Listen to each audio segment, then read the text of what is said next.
Let's go, boys. Entr'acte. All Entr'acte was so much. While you're pulling it up, this is Entr'acte back in session. Music by Kate. Quoted music by Matt Furda, Sugi Mori, Matthew Toronto, Sarah Shope, and Sarah Toronto. And then, Kate, you did the arrangement, too. It's all you, baby. That's all me. I flinch whenever you read my name. I'm like, wait, what? What? What'd I do? I did this one, what?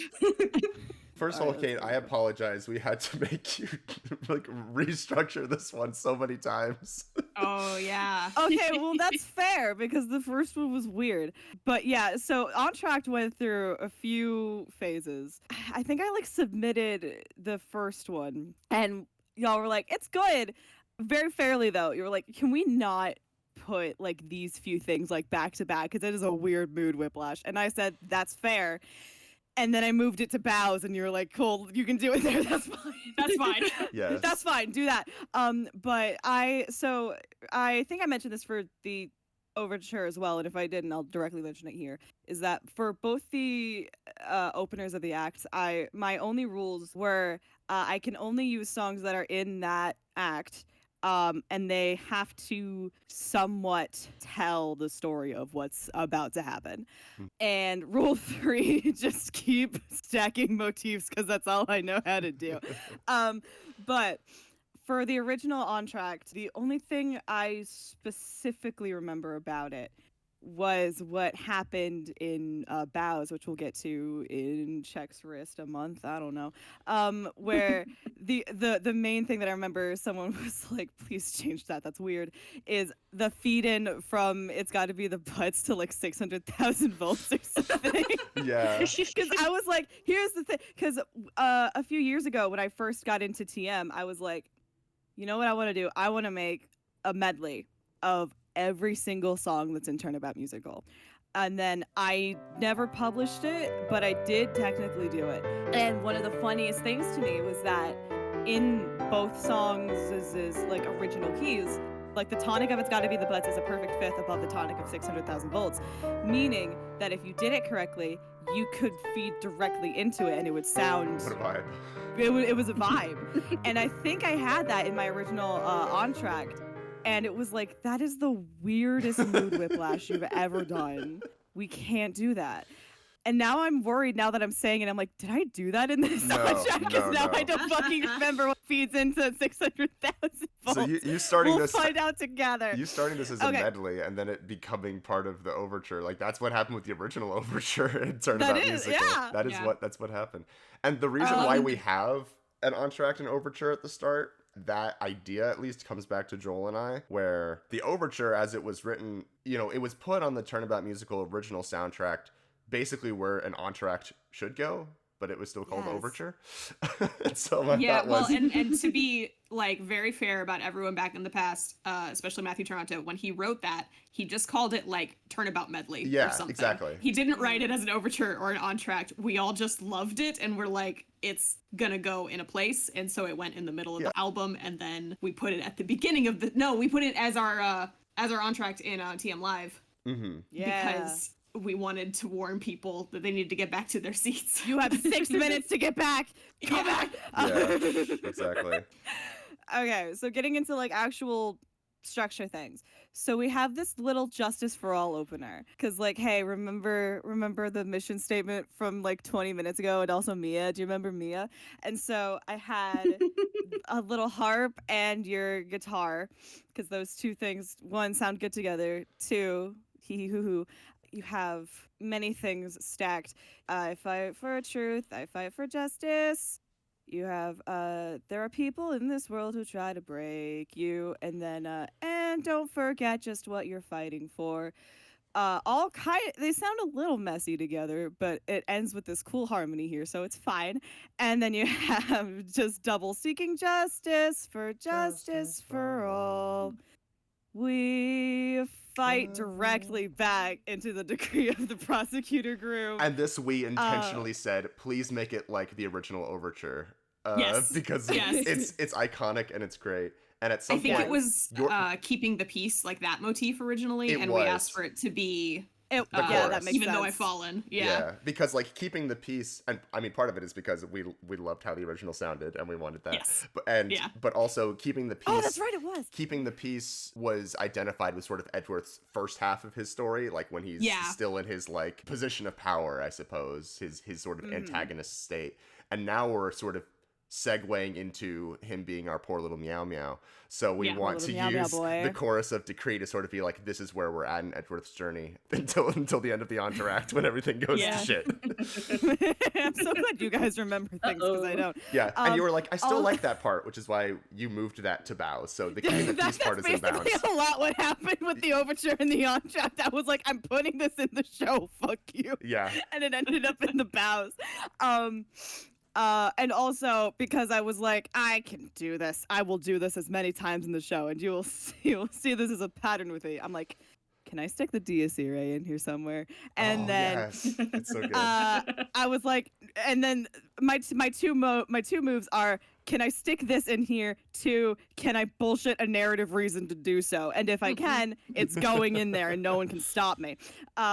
So you have two things happening here at the same time. You have the well, I guess it's three if we're counting that. But you have the flute doing, of course, DL6 because this man has no chill in his entire life. And then you have the glockenspiel, the harp, and the guitar all just fucking blasting the Dies Irae, which one, sounds cool. Two, is the biggest narrative red flag you've ever seen in your entire life. Three, once again, the biggest narrative red flag you've ever seen in your entire life. Being like, hey, we're gonna talk a lot more about Edgeworth and death and how the two correlate in this one. Buckle your asses up, boys. That's it. I don't even think I snuck that into the lead sheets. That was such a literally the last minute, like, I'm gonna do it. You can't stop me. Right back into Decree of the Prosecutor. We'll meet again, Phoenix Wright, and then the sickest sounding drum beat I've ever written in my entire life. Using cornered to transition into it was me who killed Gregory Edgeworth. What did I stack here? Oh, this was the I was proud of this. Was a few bars of Who Killed Gregory Edgeworth. And this, I was like, this is a question and an answer. Because if you listen melodically, you can sing along and you can say, who killed Gregory Edgeworth? I'll do anything to. Exactly. And like, I was proud of that. And then this is What He Deserves and Trial by Fire in here. Do the da da da da da da da da da, and then this is just those two things stacked because they are the exact same thing narratively, except one's adults doing it and one's like 9-year-olds doing it. Yep. But the something human psyche, something commentary. Pretty much. Yeah. Yep, you got it. Yeah. I don't even need to talk about the song. You got it. Yeah, we can just skip it. something psyche, something. And then this was what fed into it. So you have the last line of this being, all that matters in this court is decisive evidence, leading right into 600,000 volts with the way things were reprise, which turned into Nothing to Remain being stacked on top. That's right. Which is very sad if you think about it for more than 2 seconds. Now it's a meta joke because that line isn't even sung in the song anymore. It's only if you know the context of the whole Turnabout musical project that you're like, oh, that's Yana Yogi. Yeah, which was, I think, extra funny because, like, on a first listen, like, you don't, and I guess, if you don't know anything, like, it does not, it's nothing, but it's that sort of mild enough foreshadowing if you know what's happening to be like, is that fucking the way things were? Like, what are you doing here? What are you doing here, my son? Why are you here? Who hurt you? Of like, hey, remember how we brought back Samurai Always Wins for Act 1? Oh boy, we're not done yet, are we? I just found, because I was like, oh, these are both, you can bullshit the way things were reprised to be in 6/8, to be a nice little waltz thing. And then it just kind of stuck. And then, you end with the world's most aggressive, I'll do anything to. It's like, remember this motif from last act? Yeah, it's gonna be all Keep over it in this mind, one. baby girl. Yeah. It'll never stop. I love the stacking of the Yanni Yogi melody on top of 600,000 volts because, like, Yeah, that's super cool. That's it. Like, that's the case. That's it. That's it. Like, that's it, dogs. I talked nothing about orchestration, and that's because This was a late what sounds orchestration, cool wasn't at it? this point. I think it was. It was, yeah. But yeah, basically the same principles kind of applied with this. Was like, if it's Edgeworth, you're using brass and flute on the melody, and everything else is gonna sound cool. There were like more woodwinds in on anything involving like Phoenix or whatever, and then strings are there because they sound good everywhere, and I love orchestra. And then the smallest it gets is, I think, right in this 600,000 Yanni Yogi section. And then I need everybody in on the same melody, blasting their asses off. It's so good. Doing this final, like, please note this motif. Please note this motif. Please pay attention. Please pay attention. Please pay attention. And then our good friend Bass Drum Heartbeat is back once again. Yay. Hey. Bass Drum Heartbeat is my band name. I think that's it. Great. I think that's it. Yeah, it's lovely. Kate's medleys are also good. Okay, and it goes. What was the joke we used? Seamless segue into. Seamless segue. Seamless segue. Because especially in Act 2, a lot of the songs are supposed to have a seamless segue, but then we have to keep like switching over to the next track.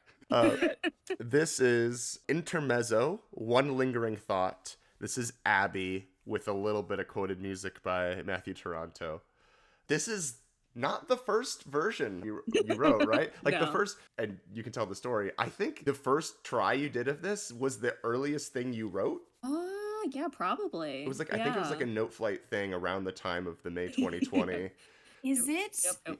what ended up As A Memory of a Murder. Yeah. Yes. That's what it is now. Oh, okay, yeah. No, I was thinking of the opening of Nothing to Remain, but Memory of a Murder, you're right. Yeah, so the first version was called Memory of a Murder, and I actually don't know. We shuffled the titles around, so it might not actually be the thing that is Memory of the Murder in the show. I don't remember.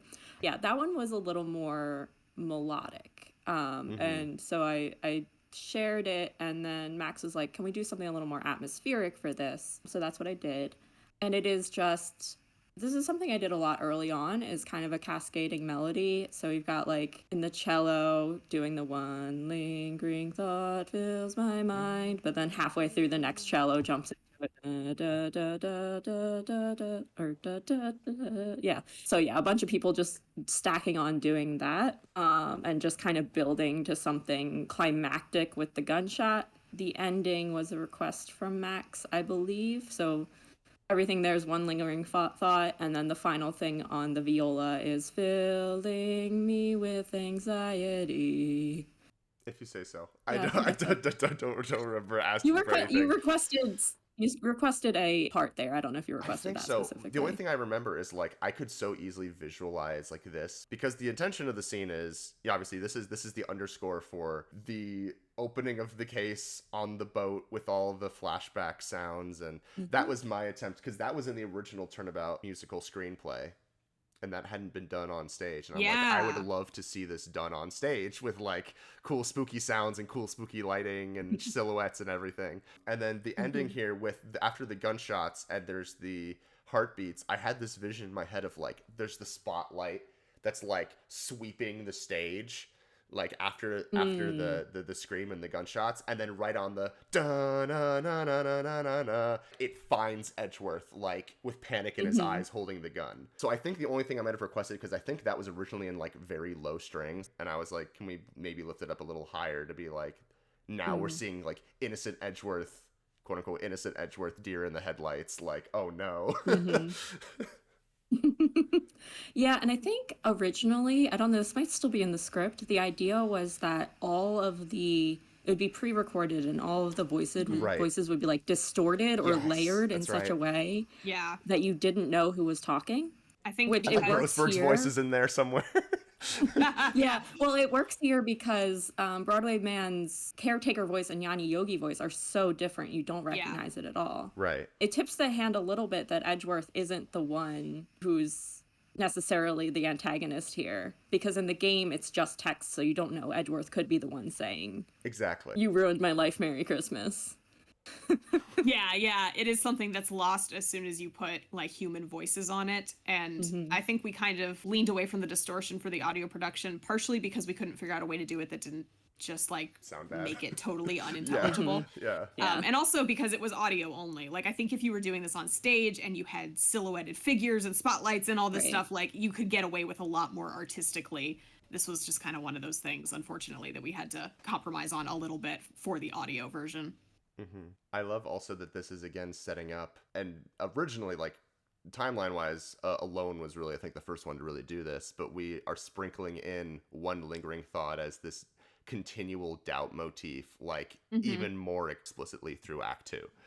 Like, hello, Hello, it's the name remember of the song. this? Yeah. It's back. There are so many motifs, especially in Act 2, where we're like desperately like slapping police lights on it and going wee wee wee.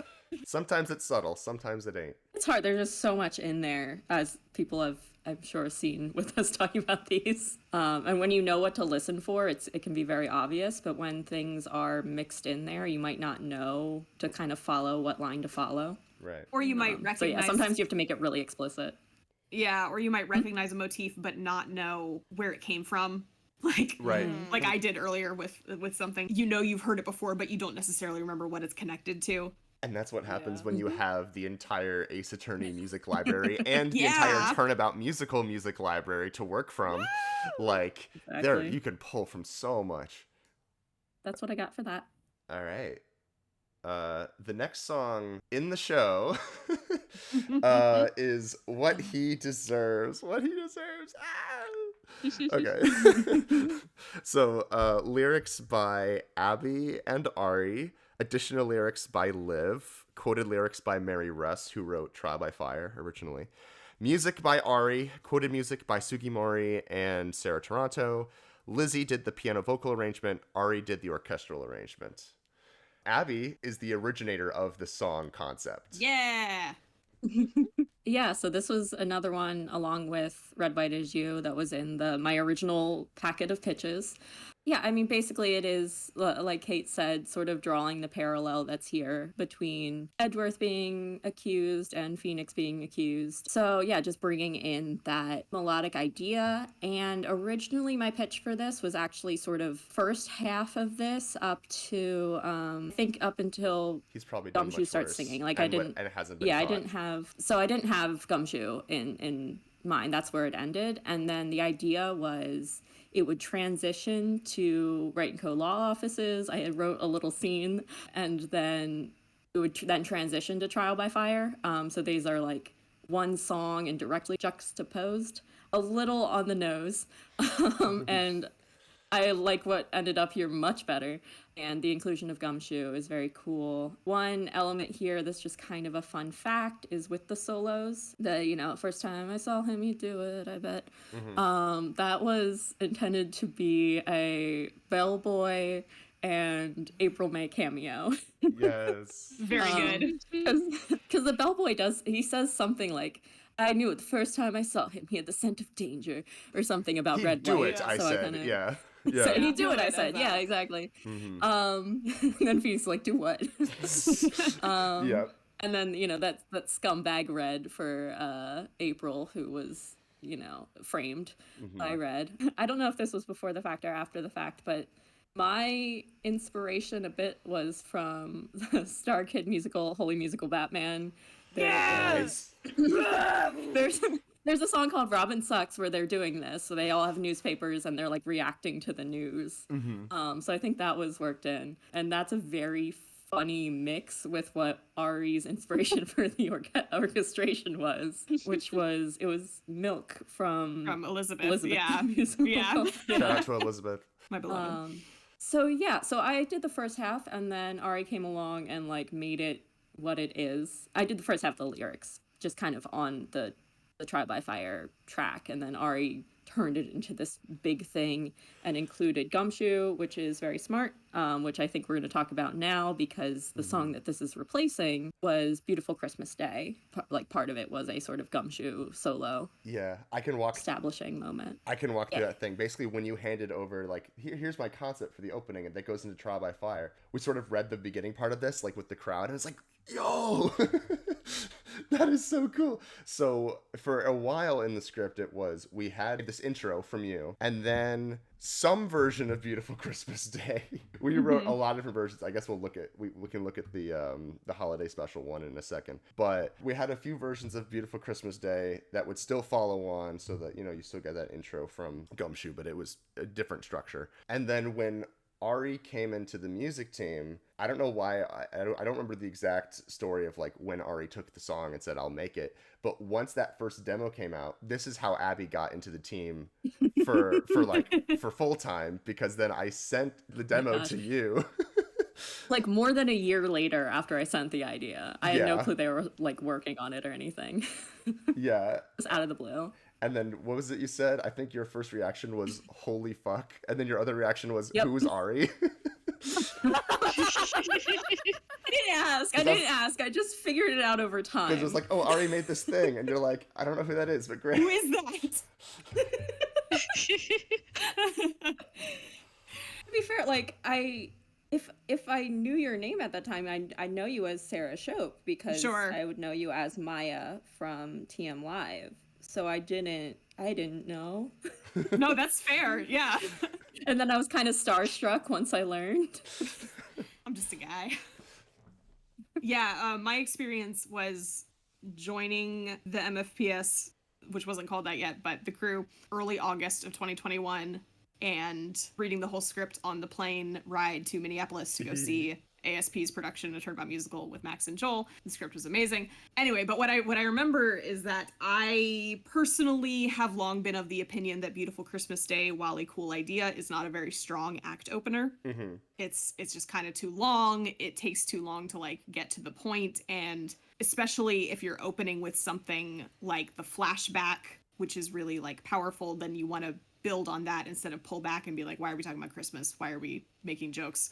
Like, I like a lot of what's in Beautiful Christmas Day. I just think it doesn't work as well as an act opener. So I saw these like couple stanzas of a Trial by Fire thing, but for adult Edgeworth, and thought it was brilliant, and kind of talked to Diana about it, who came on board around that time, I think, and had the idea to expand it out into a new opening number, and was like, hang on, let me take this, and I'll come back to you in a couple weeks with a new idea.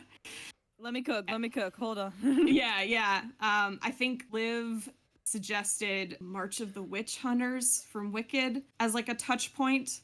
Yeah, that sounds right. Yeah, which I did kind of like listen to for the vocals, trying to copy the style of something else, unless it's, I guess, something that I know really well, like Elizabeth, is kind of a losing game for me. Like, I guess I'm just not a self-aware enough composer to intentionally do things and avoid just straight up copying it. So like, I think I got the vibe that's kind of in Milk from Elizabeth, but without straight up copying it, I hope. But, you know, very, very string heavy, which ended up being a pain to master later, because most string sound fonts have like a delay on them, and it's just always kind of a pain. Thank you, Lizzie. I do what I can. But yeah, so I came up with the first version of this and kind of rearranged some of the lyrics that were already written, did the second chorus after Gumshoe came in, which originally had the same lyrics as the first, because I was trying to be good about counterpoint, about making sure you could understand it all. And then I think Liv and Abby came up with some alternate lyrics that kind of like, solution. Yeah, they kind of matched up. Yeah. I think I did those, and then you were like, Abby. I was trying to do a thing. No. I think I'm happy. I think we split the difference well. I think so. So, you know, I mentioned that like one of the things we did was try to like clarify counterpoint. And I think there's like a couple ways you can do that. One is having one or both parts just directly repeating what they did earlier, which is the first half of the crowd verse. That way people know they don't need to pay as much attention to that, and they can pay attention to whatever's new.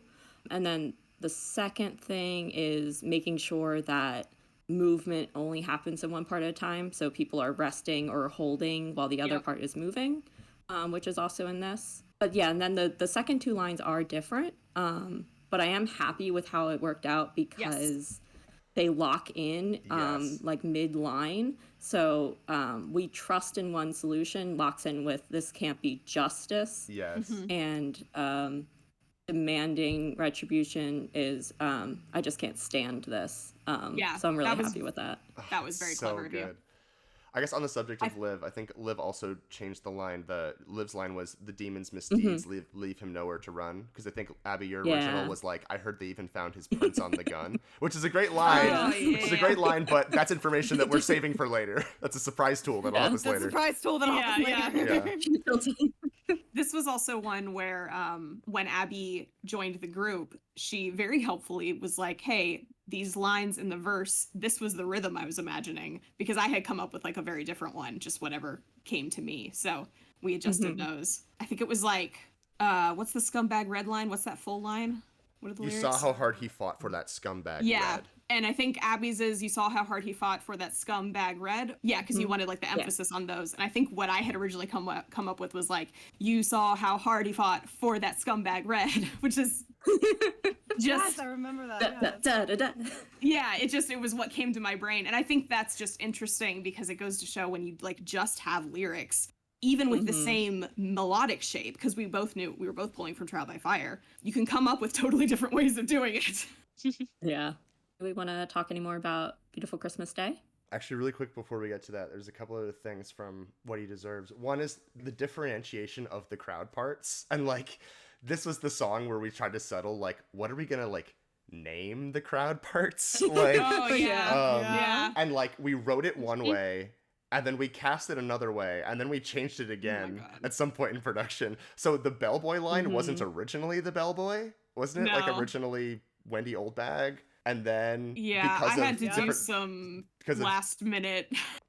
And then it ended up working out because we had Valerian do that line, and like what character is gonna match Valerian's very awesome, distinct like tenor here? And it's like the bellboy. That's the character we haven't used. That's the line. It came full circle. It was really cool when we figured that out. Like, oh, of course.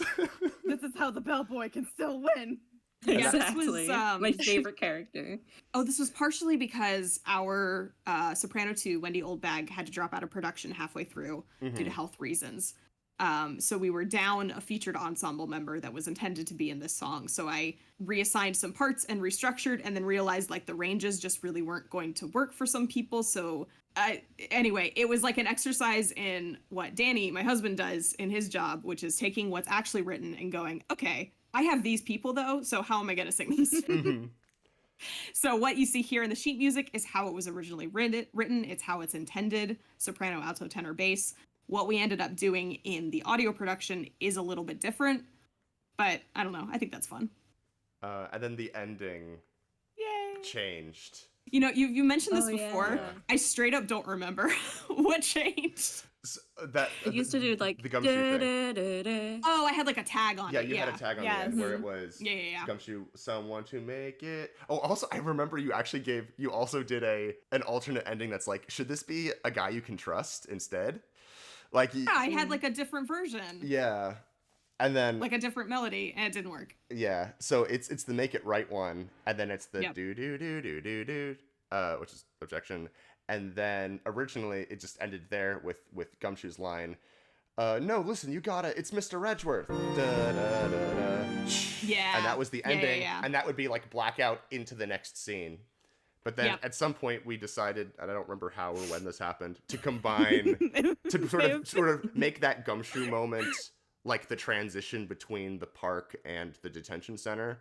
So so the line so the scene just continues right through it, and that tag got changed to Phoenix's ringtone. Yeah, because I would say that change was that was you, because my vision was the Objection 2001 reference that's there was meant to simultaneously be Gumshoe dialing his phone, but also evoke in the audience's mind, oh, Phoenix, that's who he's calling, because it also finishes out the Make It Right line. Like it was meant to do a dual purpose, and then, you know, he's on his phone, Phoenix picks up, but we don't hear Phoenix because Phoenix wasn't in the scene originally. And so when we combined them, Kate had the idea of putting Phoenix's Steel Samurai ringtone from the game as like his phone is ringing because he's actually in the same place. He's like 20 feet away off stage. Like, Yeah. 'cause I just remembered like the stage direction that's in there. I was like, that sounds like my silly little stage direction. And I don't, because I think the conversation was maybe like this transition like feels weird. Like there was some discussion about like when we were meshing them of like, I don't know if we were doing that to get the scene count down or we were just like, no, it flows a lot better if we do it like this. And so again, my form of writing is how can I shove a motif in there and can I make it make sense?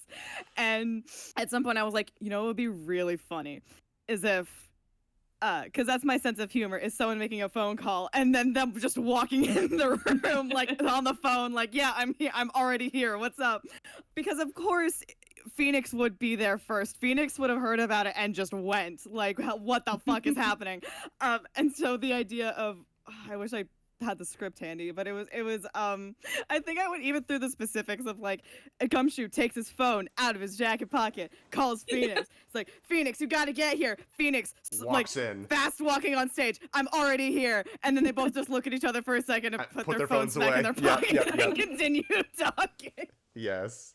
But I was so adamant. I was like, I want to get the Steel Samurai ringtone in there so bad because I want to say that happened either to cause or because of the conversation we had about Maya and Edgeworth and the Steel Samurai. And I was like, well, we can't mention it one time and then never allude to it ever again. And there's also the like, cardboard cutout. I just like the idea that that's right. that that's Maya, right. Maya changed his ringtone because he has Yeah. because of course Phoenix wouldn't know how to do that himself. They're like, No. oh, you need a cool ringtone. She does that one. And he's like, all right, whatever. Yeah. That's so real. I assume it's canon. Yeah. Yeah. Yeah. But yeah, that was just me trying to be peak of just like, how do I make this funny? And also, how do I put in a silly thing that people are gonna be like, oh, it's the thing. We almost did a mix where you could hear the buttons dialing Yeah. underneath the doot doot doot doot doot doot. I will fully admit this was a thing that I thought of. I was like, ooh, it kind of sounds like buttons dialing, like that kind of vibe, and it's also Phoenix's objection theme. And I don't think anybody else really got it. They're like, what is this doing here? Why is this happening? And I think also Diana kept trying to put Gumshoe's lines on top of that, Yes, like I mixing remember wise. that. And I had to be like, no, that's supposed to be the phone dialing. I'm sorry. It's really good. I really like it. Oh, thank you. But I think having Phoenix's ringtone following it up kind of helps capture the intended experience. Mm-hmm. I do remember a bit of with that happening, and I was like, "Why is he talking over the Steel Samurai? That's not what this. That's not how that. That's not how phone calls work." When you're Crosswires. not as deep in the paint daily as we are in terms of every Yeah. detail we're trying to get captured between like the 8 of us, Yeah, it's easy to lose things if you're not. absolutely. Yeah. Diana, we love you. I'm sorry we're mildly roasting you. We love you. We love No, you. no. No, This Diana would not be did- possible without Diana. Absolutely. love you, She mixed Diana. all of these songs. If you're listening to, if whoever's listening to this, if you're listening right now, I want you to prove it. I want you to comment, "We love you, Diana," and not tell anyone why. Engagement. Yeah. Excellent. Engagement. Do it. Get him. Get him. Get him. Okay. Anyway, Sorry, do this we actually bitch. want to talk about Beautiful Christmas Day? I'm sorry, I've been putting it Yeah. off, Abby. So, Beautiful Christmas Day was always a thing where it's like, we got to do something with that, or we got to, like, if we're going to keep this, we got to change something. But we don't have a music team. So, let's write. It's kind of like when Liv wrote Dawn. It's kind of like, let's write something that we want, and then maybe one day we'll find someone to make the music for it. So we had a lot of different takes. I think the very first Beautiful Christmas Day was just set to the original instrumental, but with tweaked like lyrics and mise en scène. And like I liked it, but like basically once What He Deserves hit, like with Arri, it's like, well, we don't need Beautiful Christmas Day at all. Like there's no reason to have it. So it's like, all right, cool. Which is fine. Oh, I did want to say about Beautiful Christmas Day, this might be obvious to everybody listening, but just in case it isn't, Beautiful Christmas Day was written to be partially an August Day, not reprise, but reference. And that's Parallel. why, well, and the melody even of On This August Day is On This Beautiful Christmas Day. It's meant to I be see. a callback to that. Yes. from Also- way back when it was originally written. Yeah, and I mean, did we ever say like this is an original Turnabout musical song? Oh, yeah. yeah. This is an old one. Yeah, that we did some work for, or by we, I mean Diana and Arri, did work on for Turnabout Musical Live, like fixing up some of the lines and some of the harmonies, I Right, think. yeah. And then, so it was like, oh, this is our Act 2 opener. We cut it, and it was totally fine. But then, I guess the idea might have come from me. Well after production, after we recorded everything, we started doing cabarets, live streams on the TAAAM YouTube channel, which are now, you can't go back and watch the VOD on YouTube, but they're all linked in the Discord server. If you want to join the Discord server, you can find them. And it's just, we wanted to show off the talent that we had, because we're like, holy shit, look at this talent, look at all this talent. And it was just fun to do. So we recorded like covers and of different things for a lot of different cabarets. We did one that was ensemble based. This was made for the second one, which was like holiday special themed. Yeah. Almost Christmas means it wasn't Christmas, haha. And it was like to tide people over before Act 2, because Act 2 was taking longer than anyone thought to actually come out after Act 1. And also Act 1 got such a huge reception at launch, where we're like, wow, we should keep some of this goodwill going. Everyone's really excited, everyone's happy that it's being received so well. And then it was like, well, why don't we just record Beautiful Christmas Day? Like, hey, there's a Christmas Turnabout musical song, let's do it. And then Abby, did you sort of take points on getting the arrangement? Well, first of all, thank you to Kate, who for reasons had to transcribe Beautiful Christmas Day into piano vocal sheets. Which, holy cow. Holy that cow. original track is beautiful. It's rough. But it is, Yeah. it's impossible to transcribe. I don't know how you did it. I don't know either.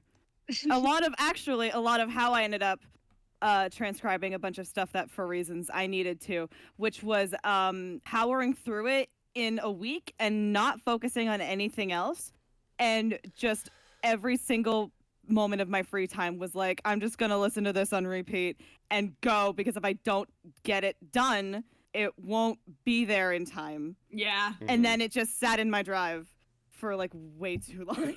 And then we were like, hey, do you want a different use for it? Because for reasons you're not using it anymore. And I was like, yes, please.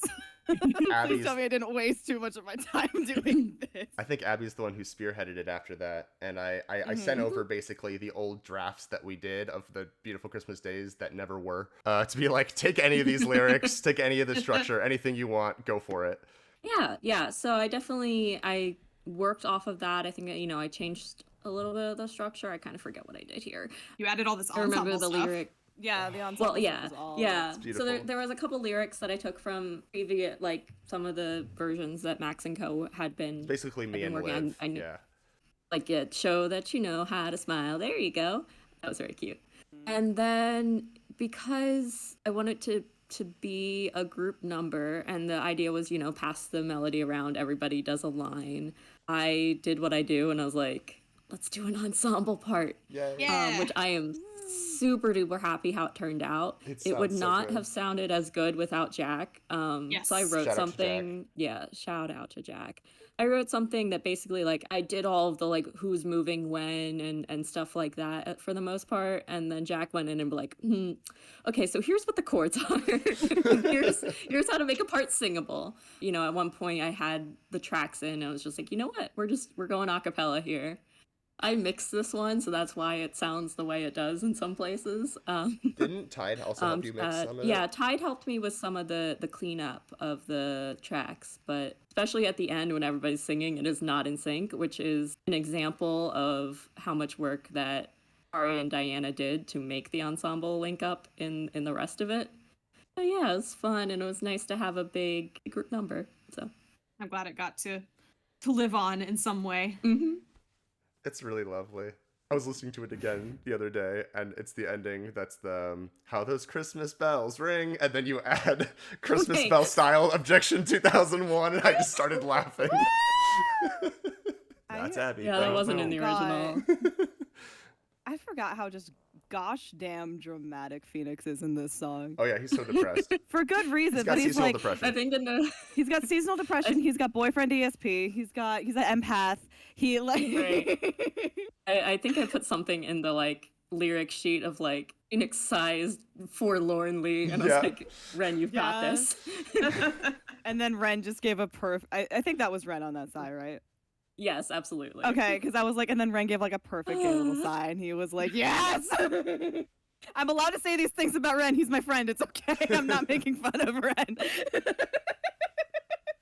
So many lovely parts Okay. of the song, and I love the way that eventually, like when everyone came together to record it, the way it got split up, and some of the duets and harmonies all sounded great, Yeah. and like specific people teaming up, like it was like Kate and Archer together, and then they had like Jack and James, because like people who have like history and people who like Yeah. work well together. The It was really part fun. I ended up doing was supposed to be Lauren, but she wasn't able to record because I wanted Lauren and MJ together. Aw. But yeah, that's that. That's that. It's time I for the think beast. we We only have. have I think we time. have enough time for one more, right? Is it time for Yeah. the beast? Is it? Yeah, let's do it. Let's It's do it. her. It is It's her. her. It The is. moment. Speaking the of icon. like masterful reworking of counterpoint. Oh my gosh, yeah, that's good. That's a whole story. So this is Alone, lyrics by Katie K and Arri, additional lyrics by it's the Three Musketeers, Joel, Max, and Liv. Music by Arri, additional music by Kate, Max, Liv, and Danny. Piano vocal arrangement by Lizzie and Kate. Orchestral arrangement by Arri. So a lot of hands in this one. Yay, Alone. Arri, take it away. So this is an original Turnabout musical song from like 2009 mostly. Deja, Katie, wrote these lyrics originally, and I did not know her at that time. She was Diana's friend, but I didn't actually know either of them until later. But I saw the lyrics and said, hey, if no one else is working on this, I have some ideas. Can I work on it? So I did. It used to have more decree reprises, as I have shared with this group before. That I could not transcribe, and so I cut them. There's the whole section that's crime deserves penance, so I've done all I could. Used to be a direct reprise of every criminal earns his punishment, so I've always done all I could, and so on. So yeah, fun fact, there used to be more decree, now there is not.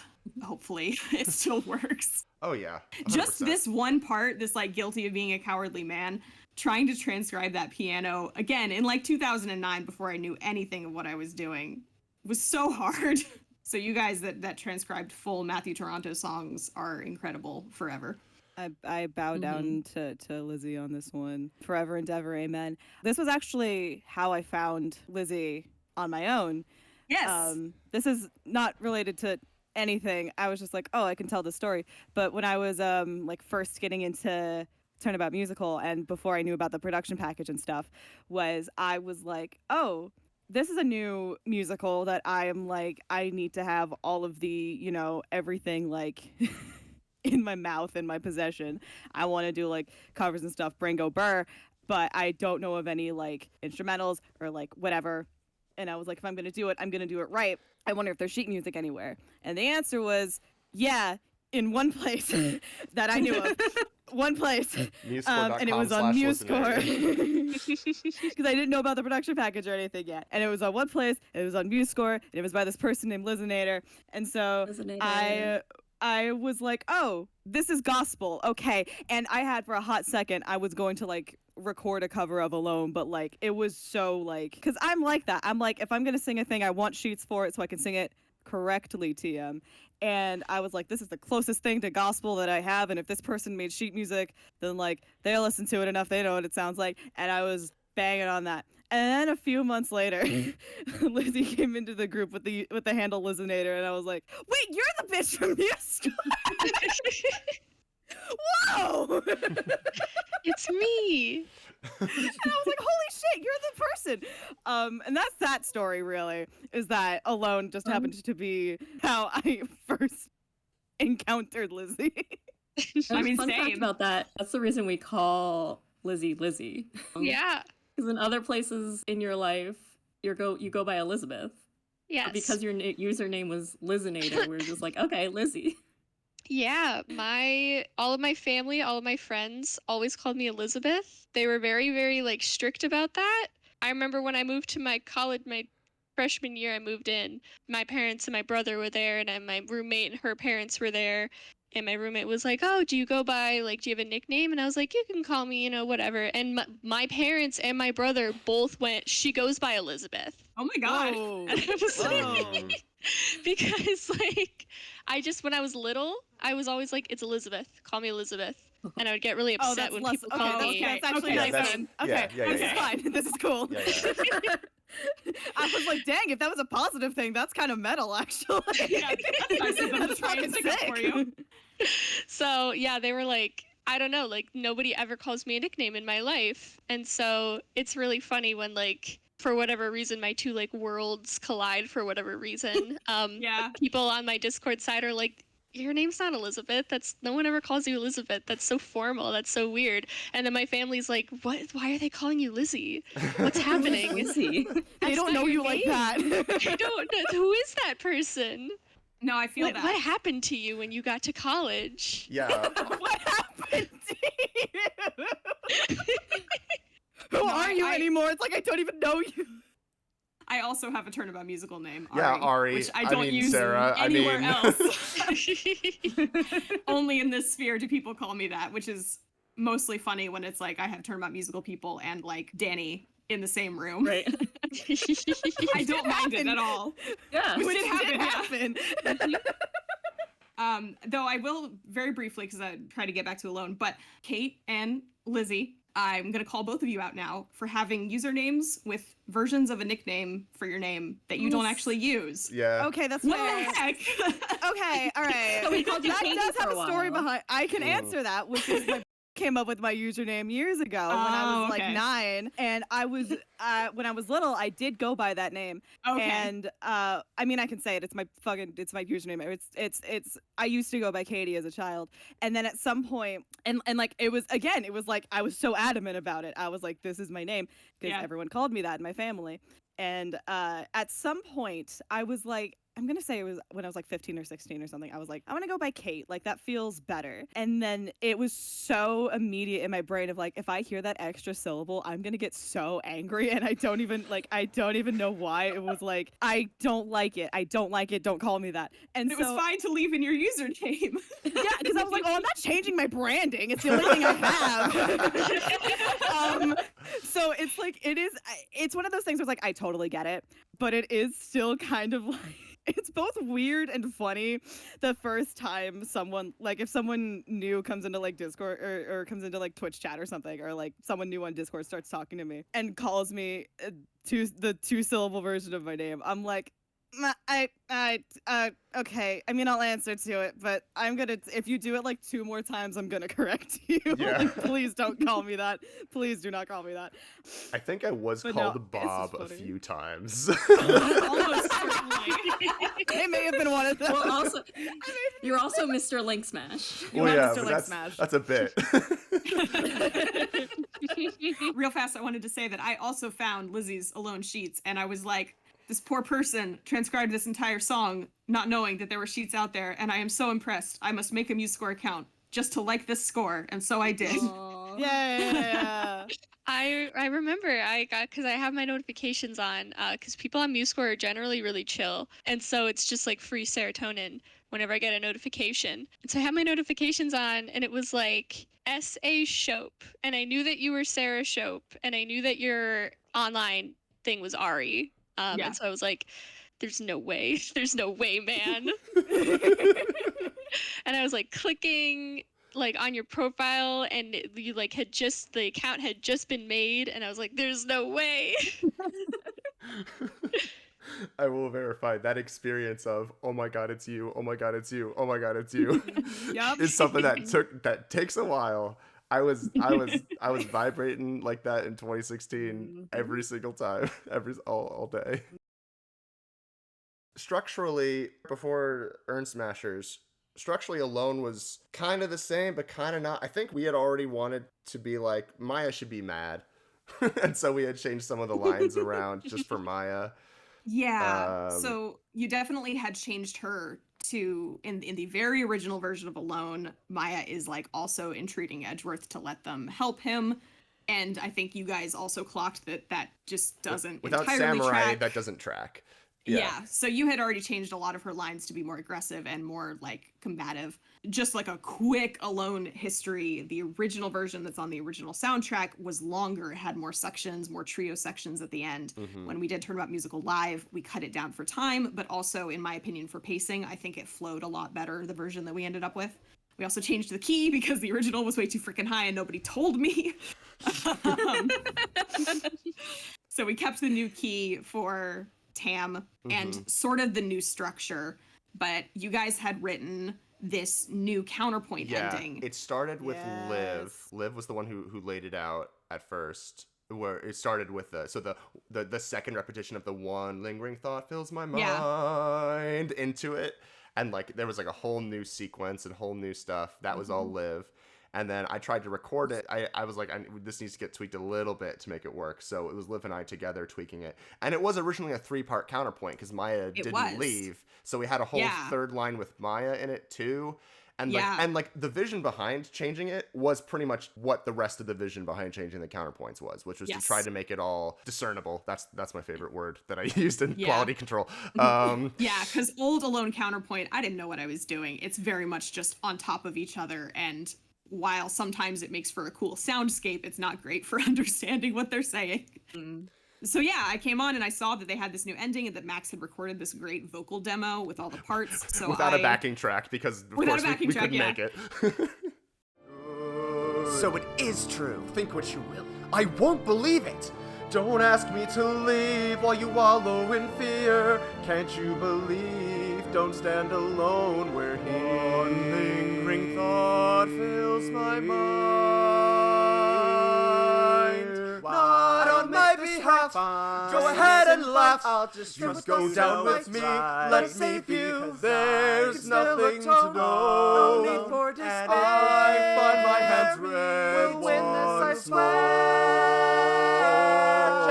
Just tell us there's nothing to show us. There's nothing to say. There's nothing. Just leave me alone. Please, just leave me. So I transcribed the 3 different parts and started kind of moving things around, adjusting like lyrics and pacing a little bit to even more in pursuit of that very clear counterpoint. And I ended up kind of looking at it and going, I don't think I can do this with 3 parts. And then I was like, I don't think Maya needs to be here, unfortunately. Sorry, Maya.